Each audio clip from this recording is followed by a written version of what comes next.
américains qui considèrent l'irresponsabilité comme étant une excuse absolutoire, une excuse totale, absolue. Il y a d'autres auteurs qui font rentrer comme étant, considérés comme étant des faits justificatifs, comme l'état de nécessité, la légitime défense. Donc il y a tout un débat là-dessus.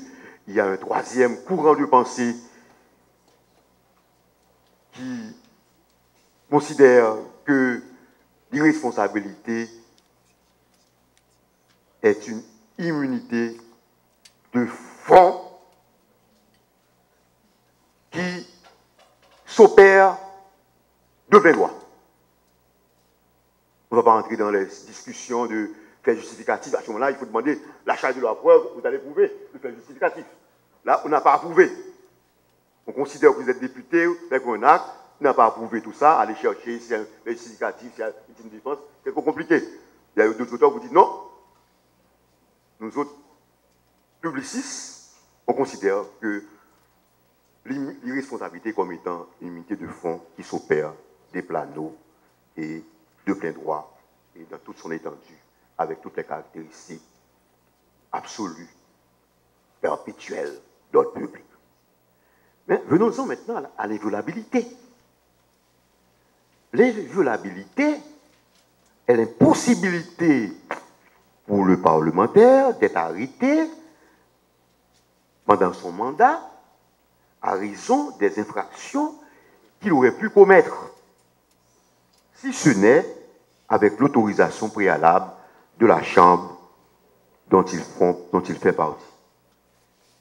Donc, je vous dis maintenant, pour les actes étrangers à la fonction parlementaire, le député ou le sénateur n'est pas irresponsable, il est inviolable. C'est tout le problème, il est inviolable. Mais il est inviolable, c'est-à-dire que c'est sa personne qui est inviolable. C'est-à-dire qu'il ne peut pas être arrêté. Que dit la Constitution haïtienne? L'article 114. Les membres du corps législatif sont inviolables du jour de la prestation de serment jusqu'à l'expiration de leur mandat, sous réserve des dispositions de l'article 115.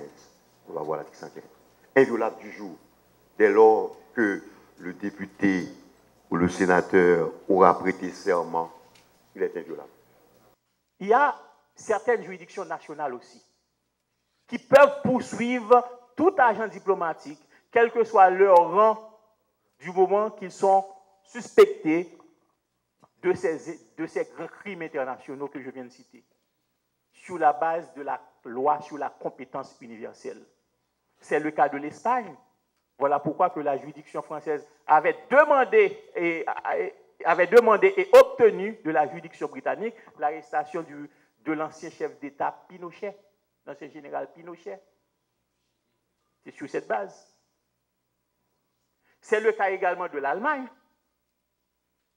qui reconnaît la compétence universelle. C'était le cas de la Belgique. J'ai dit c'était le cas de la Belgique.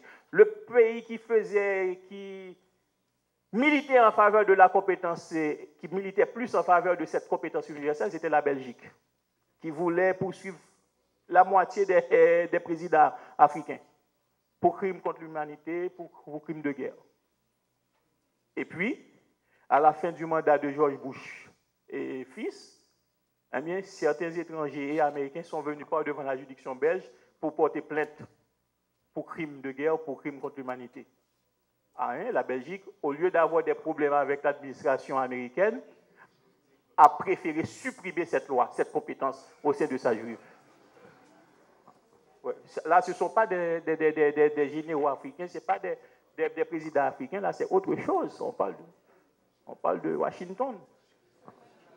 Et également le Canada, qui se donne également cette compétence universelle pour juger les auteurs de crimes contre l'humanité, de crimes de guerre et de génocide, quel que soit leur statut.